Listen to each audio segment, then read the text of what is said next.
Hello everyone, welcome back to LK Group of Educational Services.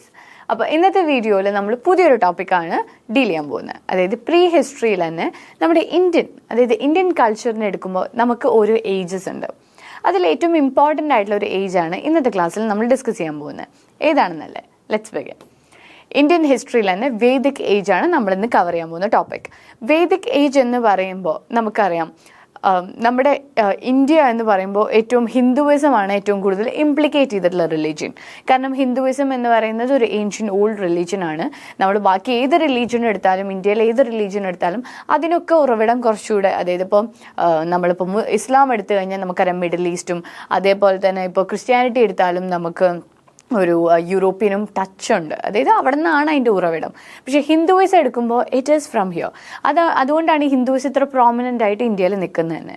ഇനി ആ ഒരു period അല്ലെങ്കിൽ ആ ഒരു ഏജ് ഏറയിൽ നമുക്ക് കുറേ കാര്യങ്ങൾ പഠിക്കാനുണ്ട്. ഹിന്ദുയിസത്തിൽ തന്നെ നമ്മൾ വേദാസ്, ഉപനിഷത്സ് എന്നൊക്കെ പറഞ്ഞ് കുറേ കാര്യങ്ങൾ കേട്ടിട്ടുണ്ട്.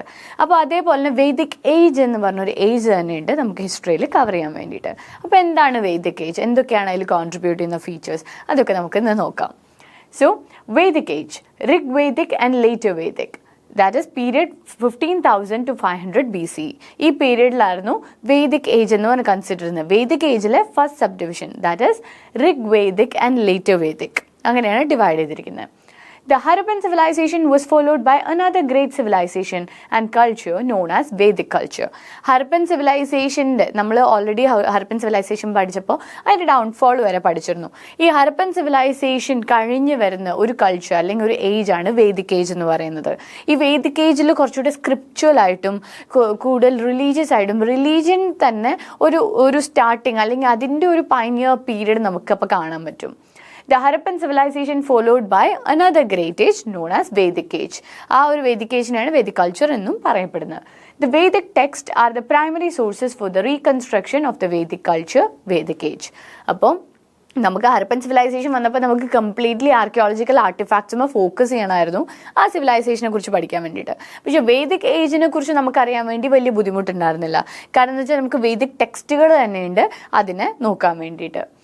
Archaeological material have also supplemented the text, though not comprehensively. Vedic texts are believed to be composed by Indo-Aryans. നമുക്കറിയാം ആര്യൻസ് എന്ന് പറയുന്നത് ഏഷ്യൻ ഇതിൽ നിന്ന് വന്ന ആൾക്കാരാണ്. ആര്യൻസ് എന്ന് പറയുമ്പോൾ അവരുടെ ഫിസിക്കും ഇതൊക്കെ നമ്മൾ നോക്കുമ്പോൾ നമ്മുടെ ദ്രവീഡിയൻസിൽ നിന്ന് കുറേ വ്യത്യാസമുണ്ട്. അപ്പോൾ ഇൻഡോ ആര്യൻസ് ആണ് വേദിക് ഏജിൻ്റെ പീരീഡ് തന്നെ ബിഗിൻ ചെയ്ത്. നമുക്കൊരു കാര്യത്തിൽ ഇൻവേഷൻ തന്നെ പറയാം. ഒരു ഹരപ്പൻ സിവിലൈസേഷൻ കഴിഞ്ഞിട്ട് ഇൻവേഡ് ചെയ്തിരുന്ന ഒരു ഗ്രൂപ്പാണ് ഇൻഡോ ആര്യൻസ്. അപ്പോൾ ആർക്കിയോളജിക്കൽ മെറ്റീരിയൽസ് എന്ന് പറയുന്നത് നമുക്കിതിൽ, അതായത് വേദിക് ഏജിൻ്റെ ആർക്കിയോളജിക്കൽ മെറ്റീരിയൽസ് എന്ന് കൂടുതൽ പറയുന്നതും വേദിക് ടെക്സ്റ്റുകളാണ്. വേദിക് ടെക്സ്റ്റുകൾ വഴിയാണ് നമ്മൾ ഇൻഡോ ആര്യൻസ് എങ്ങനെയാണ് ഇത് കമ്പോസ് ചെയ്തിരുന്നത്, എങ്ങനെയാണ് ആ സമയത്തുണ്ടായിരുന്നത്, ഇതൊക്കെ ബാക്കിയുള്ള സ്ട്രക്ചേഴ്സൊക്കെ നമ്മൾ അതിൽ കൂടെയാണ് അറിയാൻ നോക്കുന്നത്. Indo-Aryans refer to the speakers of subgroup of the Indo-Iranian branch of the Indo-European family of languages. അപ്പോൾ ആരാണ് Indo-Aryans എന്ന് അറിയപ്പെടുന്നത്? Indo-Aryans എന്ന് പറയുന്നത് രണ്ട് ഡിഫറെൻറ്റ് ക്ലാസിഫിക്കേഷൻ കമ്പൈൻ ചെയ്താണ് Indo-Aryans എന്ന് പറയുന്നത്. Indo-Aryans എന്ന് പറയുന്നത് സബ് ഗ്രൂപ്പാണ് ആരുടെ? Indo-Iranian എന്ന് പറഞ്ഞ ക്ലാസിഫിക്കേഷനിൻ്റെ താഴെ വരുന്ന ഒരു ഗ്രൂപ്പാണ് Indo-Aryans എന്ന് പറയുന്നത്. അത് ഈ Indo-Iraniansലെ വേറൊരു സബ് കാറ്റഗറിയാണ്, ബ്രാഞ്ചാണ് Indo-Europeans. ഈ ഫാമിലി ട്രീയിൽ നിന്ന് തന്നെ ബ്രാഞ്ച് ഔട്ട് ചെയ്യുന്നതാണ് Indo-Aryans. ഇവരൊക്കെ ലാംഗ്വേജസ് നമ്മളെടുത്ത് നോക്കിക്കഴിഞ്ഞാൽ അതിലൊക്കെ നമുക്കൊരു സിമിലാരിറ്റിയും ഒരു കോമ്പിനേഷനും ഒക്കെ അതിൽ കാണാൻ പറ്റും. Rigveda composers describe themselves as Arya, etymologically derived from Ar, meaning to cultivate. അപ്പോൾ ഋഗ്വേദ എന്താണ് പറയുന്നത്? ഋഗ്വേദയുടെ കമ്പോസേഴ്സ്, അതായത് ആരാണോ ഋഗ്വേദ എഴുതിയ ആ കമ്പോസേഴ്സ് അവരെ തന്നെ എന്താണ് വിളിക്കുന്നത്? ആര്യാസ് എന്നാണ് വിളിക്കുന്നത്. ആര്യയുടെ മീനിങ് എന്താ? ആര്യ എന്ന് പറഞ്ഞ എറ്റമോളജിക്കലി ആര്യ എന്ന് പറഞ്ഞ വേർഡ് വന്നത് ആർ എന്നാണ്. ആറിൻ്റെ അർത്ഥം എന്താ? കൾട്ടിവേറ്റ്. സ്വന്തമായിട്ട് നമ്മൾ കൾട്ടിവേറ്റ് ചെയ്യുക, to cultivate. And literally meaning kinsman or companion. ഇനി ആര്യ എന്ന് പറയുന്നതിൻ്റെ ലിറ്ററൽ മീനിങ് എന്താണ്? കിൻസ്മാൻ ഓർ കമ്പാനിയൻ, അതായത് കൂടെ നമ്മുടെ കംപ്ലേസ് ഒക്കെ പോലെ നമ്മുടെ കൂടെയുള്ള ഒരാൾ, നമ്മുടെ സുഹൃത്ത്, നമ്മുടെ closest trustable person, kinsman or companion. In Sanskrit, it means favorably disposed newcomers, and later it came to mean as men of good family or noble. അപ്പോൾ എന്തിൽ നിന്ന് എന്തിലേക്ക് മീനിങ്സ് പോയി എന്നുള്ളതാണ്. ആർ എന്ന് പറഞ്ഞു കഴിഞ്ഞാൽ എന്താണ്? കൾട്ടിവേറ്റ് എന്നാണ്. ആര്യൻ എന്ന് പറഞ്ഞ ലിറ്ററൽ മീനിങ് എന്താണ്? കമ്പാനിയർ ഓർ കിൻഷിപ്പ് എന്നാണ്. പിന്നീട് അതെന്തായി? അത് നോബിലൈസ് ചെയ്തു ആ വേർഡ്.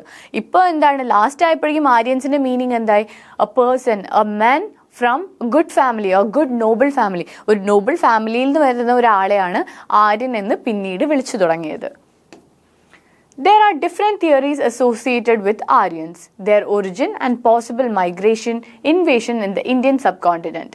അപ്പോൾ ഞാൻ പറഞ്ഞു ഓൾറെഡി, ആര്യൻസ് എന്ന് പറയുന്നത് ഇവിടെ ഉണ്ടായിരുന്ന ആൾക്കാരല്ല, അവർ ഇൻവേഡ് ചെയ്തവരാണ്. കാരണം അവരുടെ ഫിസിക്കും നമ്മുടെ ഫിസിക്കും നോക്കുമ്പോൾ അവരുടെ ഫിസിക് കുറച്ചുകൂടെ യൂറോപ്യൻ, അതേപോലെ തന്നെ മിഡിൽ ഈസ്റ്റ് ആ ഒരു ടച്ചാണ് അവരുടെ ഫിസിക്ക് വരുന്നത്. They are tall, they are broad, they are strong. നമ്മൾ ദ്രവീഡിയൻസ് അങ്ങനെയല്ല, നമ്മൾ കുറച്ചുകൂടെ ഡസ്കി സ്കിന്നാണ്. അതേപോലെ നമ്മൾ അത്രത്തോളം എന്താ പറയുക ബിൽഡ് അല്ല നമ്മുടെ body. Our body are not that, അങ്ങനെ ഒരു രീതിയിലല്ല സിസ്റ്റം ചെയ്തിരിക്കുന്നത്. അപ്പോൾ അതുകൊണ്ട് തന്നെ ഇൻഡോ ഏഷ്യൻ എന്ന് പറയുന്ന, അല്ലെങ്കിൽ ഇൻഡോ ആര്യൻ എന്ന് പറയുന്നവർ പുറത്തുനിന്ന് വന്നാണ്. അപ്പോൾ അവരെങ്ങനെ ഇൻവേഡ് ചെയ്തു, അവരെങ്ങനെയാണ് മൈഗ്രേറ്റ് ചെയ്തത്, അവരുടെ ഒറിജിൻ എന്താണ്, ഇതിനൊക്കെ കുറിച്ച് കുറേ തിയറീസ് ആർക്കിയോളജിസ്റ്റുകൾ കൺക്ലൂഡ് ചെയ്തിട്ടുണ്ട്. ആ തിയറീസ് എന്താണെന്ന് നമുക്ക് നോക്കാം. There are different theories associated with Aryans, their origin and possible migration or invasion. ചിലപ്പോൾ മൈഗ്രേറ്റ് ചെയ്ത് വന്നായിരിക്കും, ചിലപ്പോൾ ഇൻവേഡ് ചെയ്ത് വന്നായിരിക്കും. മൈഗ്രേറ്റ് എന്ന് പറയുമ്പോൾ നമുക്കറിയാം, അവർ മാറി, അതായത് ഒരു സ്ഥലത്ത് നിന്ന് ഒരു സ്ഥലത്തേക്ക് മാറി വരുന്നവരാണ്. ഇൻവേഡ് അങ്ങനെയല്ല, അറ്റാക്ക് ചെയ്ത് വരുന്നവരാണ്. അപ്പോൾ മൈഗ്രേഷൻ ആണോ ഇൻവേഷൻ ആണോ, അതിനൊക്കെ കുറിച്ച് പല തിയറീസും ആർക്കിയോളജിസ്റ്റുകൾക്ക് അല്ലെങ്കിൽ ഹിസ്റ്റോറിയൻസിനും പറയാനുണ്ട്. The most accepted view is that there was a series of Aryan immigration and they came to the subcontinent as immigrant. The earliest Indo-Aryans lived in the geographical area covered by eastern Afghanistan, Punjab and the fringes of western Uttar Pradesh. Some rivers of Afghanistan such as the river Kuba or Kabul and the river Indus, Sindhu and its 5 tributaries are mentioned in Rigveda. അപ്പോൾ എന്താണ് അതിൽ ഏറ്റവും കൂടുതൽ അംഗീകരിച്ചിട്ടുള്ള theory ഇവരെ കുറിച്ചുള്ളതെന്ന് പറഞ്ഞു കഴിഞ്ഞാൽ, Aryans എന്ന് പറയുന്നത് ഒരു മൈഗ്രേറ്റേഴ്സ് ആണ്. അവർ ഇമിഗ്രൻസ് ആണ്. അവർ ഇമിഗ്രേറ്റ് ചെയ്ത് ഇങ്ങോട്ട് വന്നതാണ്. കാരണം ഒരു സമയത്തിപ്പോൾ ഇവർ ഇമിഗ്രേഷൻ സ്റ്റാർട്ട് ചെയ്തു, അങ്ങനെ ഒരു കാറ്റഗറി നമ്മുടെ അവിടേക്കും വന്നു, അങ്ങനെ അവരിവിടെ സെറ്റിൽഡായി എന്നാണ് ഏറ്റവും കൂടുതൽ ആക്സെപ്റ്റബിൾ ആയിട്ടുള്ള ഒരു തിയറി. പിന്നെ ഇപ്പോൾ ഇന്ത്യൻ ആര്യൻസ്, അതായത് ഇപ്പോഴത്തെ ജോഗ്രഫിക്കൽ ബാക്ക്ഗ്രൗണ്ടിൽ ഇൻഡോ ആര്യൻസ് എവിടെയാണ് സെറ്റിൽ ചെയ്തത് എന്ന് ചോദിച്ചു കഴിഞ്ഞാൽ കൂടുതലും ഈസ്റ്റേൺ അഫ്ഗാനിസ്ഥാൻ, പഞ്ചാബ് അങ്ങനെ സർക്കുലേറ്റ് ചെയ്തിരിക്കുന്ന ഇപ്പോഴത്തെ രാജ്യങ്ങളുടെ ഏരിയാസിലായിരുന്നു ഇൻഡോ ആര്യൻസ് സെറ്റിൽ ചെയ്തിരുന്നത്. അതേപോലെ തന്നെ ഉത്തർപ്രദേശിൻ്റെ വെസ്റ്റേൺ സൈഡും ഉണ്ട്. അപ്പോൾ ഇന്ത്യയെ നോക്കുമ്പോൾ പഞ്ചാബ് ആൻഡ് ഉത്തർപ്രദേശ്, പിന്നെ ഈസ്റ്റേൺ അഫ്ഗാനിസ്ഥാൻ, ഈ ഒരു ഏരിയയിലായിരുന്നു സെറ്റിൽമെൻറ്റ് മൊത്തം. പിന്നെ വേറെ ഒരു ഇതെന്ന് പറഞ്ഞു കഴിഞ്ഞാൽ നമുക്കറിയാം മിക്ക സെറ്റിൽമെൻറ്റ്സുകളും റിവറുകളുടെ അടുത്തായിരിക്കും. അപ്പോൾ ഏത് 2 റിവേഴ്സിനെ കുറിച്ചാണ് ഇവർ പറയുന്നത്? ഒന്ന് കാബൂൾ എന്ന് പറയുന്ന കുബ എന്ന് പറഞ്ഞ റിവറിൻ്റെയും, അതേപോലെ തന്നെ ഇൻഡസ്, സിന്ധു എന്ന് പറയുന്ന റിവറിൻ്റെ അടുത്തായിരുന്നു ഇവരുടെ മിക്ക സെറ്റിൽമെൻറ്റ്സും. The 5 tributaries are the Jhelum, Vitasta, Beas, Vipasa, Shenab, Askini, Ravi, Parushini, Satluj, Sutantri. The Sindhu's identical with the Indus is the river par excellence of the Aryans. അപ്പോൾ അതായത് ഈ റിവേഴ്സിൻ്റെ വേറെ ട്രിബ്യൂട്ടറീസ് ആണ് ഈ പറയുന്നത്. അവരെ പല ഇതുകളായിട്ടാണ് വിളിക്കുന്നത്. ബീസ്, ജലം, ബീസ്, ഷെനബ്, രവി, സത്ലജ് എന്നൊക്കെ അറിയപ്പെടുന്നത്. സത്ലജ് ഒക്കെ നമുക്കറിയാം. അതിൻ്റെ വേറെ പേരുകളാണ് വിതാസ്ത, വിപാസ, അസ്കിനി, പരുഷ്നി, സുതുത്രി. ഈ പേരുകളിലാണ് അവർ അറിയപ്പെടുന്ന tributaries. Sindhu's identical with the Indus is the river par excellence of the Aryans. ഏറ്റവും കൂടുതൽ സെറ്റിൽമെന്റ് നമ്മൾ ആര്യൻസിനെ കണ്ടിരിക്കുന്നത് ഇൻഡസ് വാലി അല്ലെങ്കിൽ ഇൻഡസ് റിവറിന്റെ അടുത്തായിരുന്നു, സിന്ധു നദിയുടെ കരയായിരുന്നു. Another river mentioned in the Saraswati, now lost in the sand of Rajasthan. നമുക്ക് സരസ്വതി റിവർ ഉണ്ടായിരുന്നു എന്നറിയാം, ഇപ്പോൾ അതില്ല. അതിൻ്റെ ഇതുകളൊക്കെ റൂട്ട്സൊക്കെ പോയി. ഇപ്പോഴത്തെ രാജസ്ഥാനിലായിരുന്നു സരസ്വതി. അതിൻ്റെയും എന്താ പറയുക നദീതടങ്ങളിൽ സെറ്റിൽമെൻറ്റ്സ് ഉണ്ടായിരുന്നു. The area represented by it's covered by the Gaga River. The whole region in which the Aryans first settled in India is called the land of 7 rivers. അപ്പോൾ ആര്യൻസ് ആദ്യമായിട്ട് സെറ്റിൽ ചെയ്ത്, ഞാൻ പറഞ്ഞു ഓൾറെഡി, ഇപ്പം നമ്മൾ ഇൻഡസ് എടുക്കുകയാണെങ്കിലും കാബൂൾ എടുക്കുകയാണെങ്കിലും ഈ പറഞ്ഞിരിക്കുന്ന ബാക്കി ട്രിബ്യൂട്ടറീസ് എടുക്കുകയാണെങ്കിലും ആര്യൻ സെറ്റിൽമെൻറ്റ് എന്ന് അറിയപ്പെടുന്നത്, ആര്യൻ സെറ്റിൽമെൻറ്റ് കൂടുതൽ നടന്നത് എവിടെയായിരുന്നു? 7 റിവേഴ്സിനും ചുറ്റുമായിരുന്നു. അതുകൊണ്ട് തന്നെ അവരുടെ അതായത് Aryan settlement place is also known as land of 7 rivers. The early Vedic or the Rigvedic civilization. ഇനി നമ്മൾ വേദിക് ഏജിൽ തന്നെ പല വേദ കാറ്റഗറിയിൽ അത് സബ് ഡിവൈഡ് ആയി പോയിട്ടുണ്ട്. അപ്പോൾ ആദ്യത്തെ ഏറ്റവും ഏർലി റിഗ്വേദിക് ഏജ് എന്ന് പറയുന്നത്, ഏർലി വേദിക് അല്ലെങ്കിൽ റിഗ്വേദിക് സിവിലൈസേഷൻ എന്ന് പറയുന്നത് 1500 തൊട്ട് 1000 BC വരെയായിരുന്നു. The only source of Vedic culture is the Vedic literature. അപ്പോൾ നമുക്കറിയാം ബാക്കി ആർക്കിയോളജിക്കൽ, നമുക്കിപ്പോൾ ഹരപ്പൻ സിവിലൈസേഷൻ വന്നപ്പോൾ ഒരു തരം റെക്കോർഡ്സ് ഉണ്ടായിരുന്നില്ല. കംപ്ലീറ്റ്ലി നമുക്ക് എക്സ്കവേഷനും അപ്പോൾ കണ്ടുകിട്ടിയ സാധനങ്ങളും വെച്ചിട്ടായിരുന്നു നമ്മൾക്ക് അതിനെക്കുറിച്ചൊരു ഹിസ്റ്ററി ക്രിയേറ്റ് ചെയ്യാൻ പറ്റിയിരുന്നത്. പക്ഷെ വേദിക് ഏജ് വന്നപ്പോൾ മൊത്തം വേദിക് ലിറ്ററേച്ചർ അല്ലെങ്കിൽ വേദിക് സ്ക്രിപ്റ്റുകൾ വെച്ചിട്ടാണ് നമ്മൾ ഹിസ്റ്ററി റെക്കോർഡ് ചെയ്യാൻ നോക്കുന്നത്. So it is divided in two, അതായത് വേദിക് ലിറ്ററേച്ചർ എന്ന് പറയുന്നത് ഡിവൈഡ് ചെയ്തിരിക്കുകയാണ്. അതിലൊന്ന് എന്ന് പറയുന്നത് ഏർലി വേദിക് ലിറ്ററേച്ചർ, അതായത് റിഗ് വേദിക് കൾച്ചർ ആയിട്ടാണ് ഫസ്റ്റ് സബ് ഡിവിഷൻ വരുന്നത്. It includes the Rig Veda Samhita and other texts of the family. They are called family books since they are believed to have been composed by the families of a few seer poets like Atri, Vasishta, Vishwamitra, Bharadwaja and Gridhasmatha. So അതായത് ഋഗ്വേദ എന്ന് പറയുന്ന formulate ചെയ്തിരിക്കുന്ന ഒരു ഫാമിലിയിൽ നിന്നാണ്. അതായത് ഒരു family എന്ന് പറയുന്നത് ഫാമിലീസ് ഓഫ് പോയറ്റ്സ്, അതായത് ഒരു ഗ്രൂപ്പാണ് അത് ഫോർമുലേറ്റ് ചെയ്തിരിക്കുന്നത്. അതുകൊണ്ട് തന്നെ ഋഗ്വേദ എന്ന് പറയുന്നത് ടെക്സ്റ്റ് ഓഫ് ദ ഫാമിലി എന്നറിയപ്പെടുന്നത്. കാരണം ഒരേ ഫാമിലി അല്ലെങ്കിൽ ഒരേ കാറ്റഗറിയിൽ നിന്ന് വരുന്ന ആൾക്കാരാകുമ്പോൾ അവർക്ക് ഒരേ ഫോർമുലേറ്റഡ് തോട്ടായിരിക്കും. കാരണം അതിനപ്പുറം ഇതുണ്ടാവില്ല. അപ്പോൾ എഴുത്തുകൾക്കും ഒരു സിമിലാരിറ്റി ഉണ്ടാവും. അപ്പോൾ ഈ പോയറ്റ്സ് ആണ് ഋഗ്വേദ ഫോർമുലേറ്റ് ചെയ്യാൻ അല്ലെങ്കിൽ ഇത് ചെയ്യാൻ വേണ്ടിയിട്ട്, കോഡിഫൈ ചെയ്യാൻ വേണ്ടി സഹായിച്ച ആൾക്കാർ. Later Vedic literature and later Vedic culture. അപ്പം നമ്മൾ പറഞ്ഞു ഓൾറെഡി ഇത് ഡിവൈഡ് ചെയ്തിരിക്കുകയാണ്. ഫസ്റ്റത്തെ എന്ന് പറയുന്നത് ഏർലി വേദിക് ലിറ്ററേച്ചർ റിഗ്വേദ കൾച്ചറാണ് 1500 തൊട്ട് 1000 BC വരെ. സെക്കൻഡ് വൺ എന്ന് പറയുന്നത് ലേറ്റർ വേദിക് ലിറ്ററേച്ചർ എന്നാണ് പറയുന്നത്, അല്ലെങ്കിൽ ലേറ്റർ വേദിക് കൾച്ചർ. ഈ പീരീഡ് എന്ന് പറഞ്ഞാൽ 1000 തൊട്ട് 500 BC വരെയാണ്. നമ്മൾ താഴോട്ടാണ് പോകുന്നത്. അപ്പോൾ ആ ഒരു ക്രോണോളജിക്കലിൽ ഓർത്ത് വെച്ചാൽ മതി. It includes book 1, 8, 9 and 10 of Rigveda Samhita, the Samhitas of the Samaveda, Yajur and the Atharva Vedas and the Aranyakas, Brahmanas and Upanishads attached to the 4 Vedas. എന്തൊക്കെ ഇൻസ്ക്രിപ്ഷൻസിൽ ഉണ്ടായിരുന്നു, എന്തൊക്കെ ലിറ്റററി വർക്ക്സിൽ ഉണ്ടായിരുന്നു, അത് എന്ന് പറയുന്നത് നമ്മുടെ ലേറ്റർ വേദിക് ലിറ്ററേച്ചർ എത്ര parts ആയിരുന്നു? 1, 8, 9, 10 ഇത്ര ഇതായിട്ടായിരുന്നു ബുക്സ് ഉണ്ടായിരുന്നത്. അതിൽ എന്തൊക്കെ ഉണ്ടായിരുന്നു?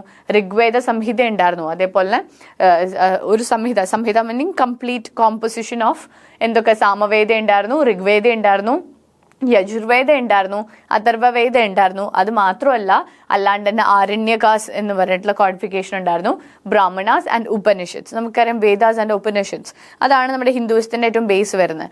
അതൊക്കെ ലേറ്റർ വേദിക് ലിറ്ററേച്ചർ പീരിയഡിലായിരുന്നു വന്നത്. Vedic literature. The Vedic literature is the most significant source of information about the Vedic civilization. The word Veda means knowledge.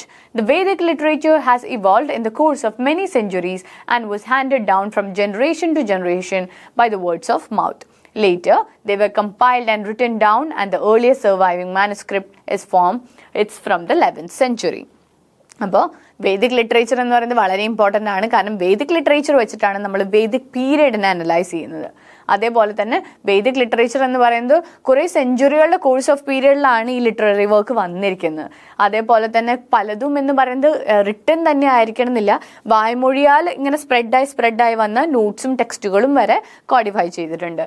അതേപോലെ തന്നെ ഇത് അവസാനം, അതായത് ഇപ്പോൾ വെർബലായിട്ട് സ്പ്രെഡ് ആയിട്ടുള്ള ഇൻഫർമേഷൻസ് ആണെങ്കിലും റിട്ടൺ ആയിട്ടുള്ള സ്പ്രെഡ് ആയിട്ടുള്ള ഇൻഫർമേഷൻ ആണെങ്കിലും ഇതൊക്കെ കോഡിഫൈ ചെയ്തിട്ട് ഒരു ബുക്കാക്കിയിരിക്കുന്നത്.